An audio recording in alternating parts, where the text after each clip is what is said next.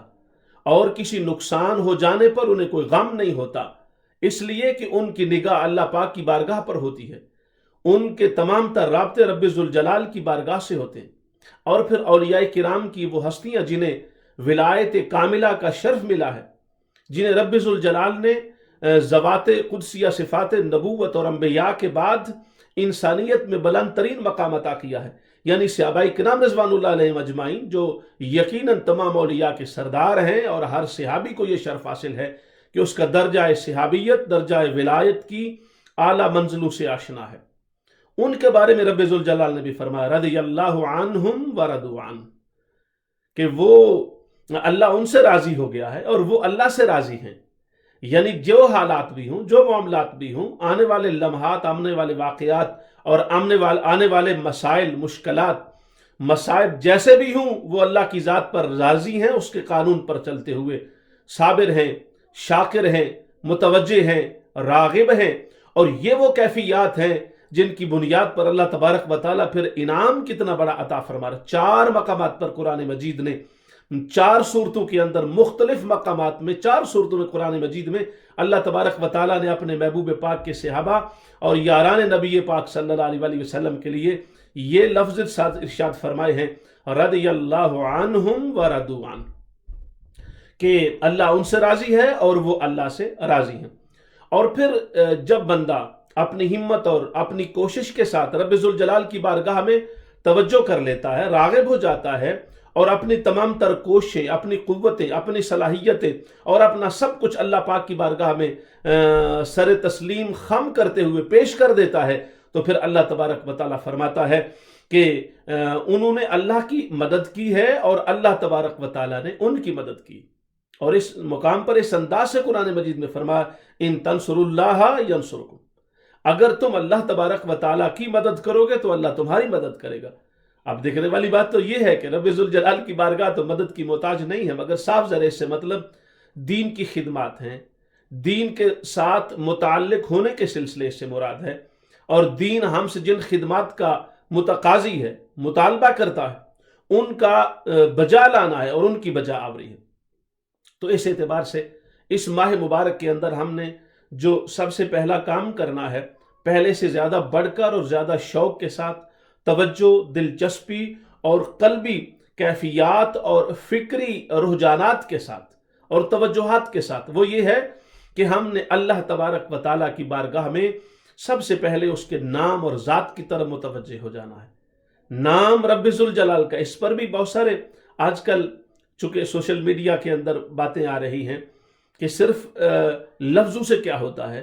صرف قرآن مجید مثلا لفظوں میں پڑھنے سے کیا ہو جائے گا، صرف قرآن مجید کی تلاوت کا کوئی فائدہ نہیں، معاذ اللہ یہ کہا جا رہا ہے، مگر یہ بالکل غلط فہمی ہے۔ الفاظ کی اپنی تاثیر ہوتی ہے، الفاظ سے نام بھی بنتے ہیں، الفاظ سے صفات بھی بنتی ہیں، لفظوں سے بہت کچھ بنتا ہے، اور ان لفظوں کا اپنا معنی اور معنوی تاثیر ہوتی ہے۔ میں اس سلسلے میں آپ کی خدمت میں حضرت شیخ شبلی رحمۃ اللہ تعالی علیہ کا وہ واقعہ عرض کرنا چاہوں گا۔ شیخ شبلی رحمۃ اللہ تعالی علیہ اتنے بڑے بزرگ ہیں کہ ان کی مجلس درس اور مجلس واعظ میں بو علی سینا یا بو علی سینا جیسا شخص ان کی مجلس سے استفادہ کرتا، ان کے دروس سے مستفیض ہو کر وہ اپنے لیے سامان کرتا۔ تو بو علی سینا موجود تھا، تو آپ نے یہ فرمایا کہ اللہ کا نام لینے سے انسان کو دل کی جلا ملتی ہے، انسان کا من روشن ہوتا ہے، اندر کی دنیا آباد ہوتی ہے، اور انسان کی اندر کے اندھیرے اجالوں میں بدلتے ہیں۔ تو بو علی سینا نے کہا کہ جناب یہ آپ کیا فرما رہے ہیں، نام لینے سے، لفظ بول دینے سے کیا ہو جاتا ہے؟ اصل تو عمل ہے اور عملی باتیں ہیں، اور اللہ پاک کی بارگاہ کی طرف عملی اس کے احکام کی بجا آوری ہے۔ آپ خود لفظوں میں صرف نام جپنے کو، نام لینے کو اتنی بڑی بات کہہ رہے ہیں، تو نام لینے سے کچھ نہیں ہوتا، لفظوں سے کوئی بات نہیں بنتی۔ تو حضرت شیخ شبلی رحمۃ اللہ تعالی علیہ نے بڑے پیاری بات کی ہے، اور آپ نے فلسفہ کا سہارا لیتے ہوئے فرمایا، تم جانتے ہو کہ کسی بھی چیز کی 4 شکلیں ہوتی ہیں، ایک اس کی لفظی شکل ہوتی ہے، ایک اس کی ذہنی شکل ہوتی ہے، ایک اس کی خارجی شکل ہوتی ہے، ایک اس کی کتابی شکل ہوتی ہے۔ یہ 4 شکلیں ہوتی ہیں۔ فرمایا لفظی شکل کا مطلب یہ ہے کہ وہ آپ زبان سے بول دو، لفظ کہہ دو، یہ لفظی اس کی شکل ہے۔ اور ذہنی شکل اس کے لیے کہ جب اس کا نام بولو تو تمہارے ذہن میں اس کے بارے میں ایک کنسپٹ آئے گا۔ اور کتابی شکل یہ ہے کہ اس چیز کو جس کا نام لے رہے ہو وہ نام یا اس کی شکل اگر ہو سکتی تو کتاب کے اوپر، صفحے کے اوپر، کاغذ پر اس کو لکھ دو یا اس کا وجود کی شکل بنا دو۔ اور خارجی اس کی یہ ہے کہ وہ چیز بذات خود وہاں پہ موجود ہو۔ آپ نے فرمایا جس کی مثال آگ ہے، آگ ایک لفظ ہے، جب بولتے ہو آگ تو وہ بولنا ایک لفظ ہے، اور اس کی جو ذہنی شکل ہے، آگ کا لفظ بولنے سے جو ذہن میں آگ کی شکل، آگ کی کیفیات اور آگ کے فائدے اور نقصانات ذہن میں آ جاتے ہیں، شکل آتے ہی، یہ اس کی ذہنی شکل ہے۔ اور پھر فرمایا کہ جب تم اسی کو آگ کو جب تم اس کا شکل بنا دیتے ہو ایک صفحے کے اوپر، کتاب کے اوپر، پیپر کے اوپر، اس کی آگ کی شکل بنا دو تو وہ شکل بن گئی ہے۔ اور چوتھا ہے اس کی خارجی شکل۔ خارجی شکل یہ ہے کہ وہ آگ تمہیں خود تھمائی جائے، تم اس کے قریب جاؤ، یا آگ تمہارے قریب جائے یا تمہارے ہاتھ پر رکھ دی جائے، تو یہ اس کی خارجی شکل ہے اپنی۔ تو اب پہلی جو تینوں شکلیں تھیں، لفظ نے بھی تمہیں کوئی گرمی نہیں دی ہے، اور پھر ذہن میں لفظ بولنے سے جو شکل آئی اس نے بھی تمہیں کوئی گرمی نہیں دی ہے، یعنی جلایا نہیں ہے۔ اور پھر جب تم نے اس کی شکل آگ کی کاغذ پر بنا دی، اس بنی ہوئی شکل نے کاغذ کتابی شکل میں بھی تمہیں کوئی گرمی اور حدت نہیں پہنچائی ہے۔ لیکن جب اسی آگ کا انگارہ، اور وہ آگ تمہارے قریب کی ہے، اگر ہاتھ پہ رکھا ہے تو ہاتھ جلا ہے، اگر قریب گئے ہو تو اس سے تمہیں حدت و حرارت پہنچی ہے، تو یہ اس کی خارجی شکل ہے۔ تو آپ نے فرمایا کہ خارجی شکل کا ایک شکلن ہونا اور بات ہے، مگر اس کے لفظ کی بھی ایک اپنی تاثیر ہوتی ہے۔ اور فرمایا کہ نہیں جی یہ بات میری سمجھ میں تو نہیں آئی، آپ نے فلسفیانہ الجھنوں میں مجھے ڈال دیا ہے، اور یہ بات میں اس کو اب بھی نہیں مانتا۔ تو آپ نے، حضرت شیخ شبلی نے بو علی سینا سے یہ کہا کہ تم تو مجھے حیوان لگتے ہو، تمہیں میری بات ہی سمجھ نہیں آ رہی۔ اب حیوان آپ نے فرمایا تو حیوان کا لفظ سن کے جو بھی اس کے ذہن میں کسی بھی حیوان جانور کا شکل یا نام آیا ہوگا تو وہ غصے سے آپ کی طرف دیکھنے لگا۔ آپ نے فرمایا کیوں غصہ کرو گا؟ میں انسان ہوں، میں اتنا بڑا فلسفی ہوں، اتنی بڑی کتابوں کا مصنف ہوں، دنیا میرے نظریات اور افکار پر چل کر اپنے لیے زندگی کی راہیں متعین کرتی ہے، اور آپ نے مجھے انسان کی بجائے، اشرف المخلوقات کی بجائے آپ نے مجھے حیوان کہہ دیا۔ تو فرمایا میں نے لفظ ہی تو بولا ہے، اس سے فرق کیا پڑا ہے؟ تو اس وقت بات اس کی سمجھ میں آئی، اس نے کہا جی بالکل آپ صحیح فرما رہے ہیں کہ لفظ بولنے سے، زبان سے کہنے سے بھی بہت بڑا فرق پڑتا ہے، اور اس کی بھی اپنی تاثیر ہوتی ہے۔ یہ بزرگان دین کا طریقہ ہوتا ہے بات کو سمجھانے کا، مگر مقصد بات کرنے کا یہ تھا کہ اس مہینہ میں ہم نے اللہ کے نام کی طرف توجہ کرنی ہے، اس کی ذات کی طرف بھی توجہ ہے، مگر اللہ تبارک و تعالیٰ کا نام لینا زبان پر، اس ذکر کو کرنا، اور وہ ذکر رب ذوالجلال کا کرنا، اس کے مختلف انداز ہیں، اور قرآن مجید کی تلاوت اور قرآن مجید کی سماعت اور قرآن مجید کو پڑھنا، قرآن مجید کو سمجھنا، قرآن مجید کو اس مہینہ کے اندر اپنے ماحول میں مسلسل اپنا لینا، اور اس کے دامن رحمت سے اور دامن کرم سے اور دامن تعلیم سے وابستہ ہو جانا، یہ بھی ایک بہت ہی عظیم شکل ہے اس سلسلے کی، اور اس سے ہمیں یقیناً فائدہ بھی پہنچے گا، اور ہم نے اس کی طرف متوجہ ہونا ہے۔ جب اللہ تبارک و تعالیٰ کے نام کی طرف متوجہ ہوئیں گے، یعنی ذکر اللہ، اللہ کا ذکر، یہ آج کے ہمارے درس کا پہلا وہ سبق ہے جو ہم نے حاصل کیا ہے کہ ہم نے اس مہینہ میں اللہ کا ذکر کرنا ہے، اور جب اللہ کا ہم ذکر کریں گے تو حدیث پاک میں فرمایا کہ جب بندہ ذاکر، بندہ مسلم اللہ کا ذکر اتنے وفور شوق سے اور اتنی توجہ، دلچسپی اور گہرائی اور گہرائی کے ساتھ کرتا ہے کہ ہپوکریٹس اسے ریاکار سمجھتے ہیں، یعنی اس کا اتنا اللہ کے ذکر میں ڈوب کر ذاکر ہو جانا، یہ اس لیے بات فرمائی اور اس کی طرف اشارہ کیا۔ تو اس مہینہ کے اندر آج پہلے دن ہم نے اللہ کے ذکر کی طرف متوجہ ہو جانا ہے، اور اللہ پاک کے ذکر کی جتنی بھی شکلیں ہیں اس پر تفصیل سے یقیناً ہماری بات ہوتی رہے گی۔ اور پھر اسی لیے وہ ذات تو ایسی ہے کہ جو وہاں رہتی ہے اور وہاں اس کی رسائی ہے جہاں تک کسی کی بھی رسائی نہیں ہے۔ اس لیے تو کہا نہ مسجد وچ نہ مندر وچ، لب اللہ اپنے اندر وچ۔ اور پھر دوسرے مقام پر حضرت سلطان باہو رحمۃ اللہ علیہ فرماتے ہیں کہ نہ کر منت خواج خضر دی، تیرے اندر آب حیاتی ہو۔ وہ جو اندر میں موجود ہے ہم نے اس کی طرف متوجہ ہونا ہے۔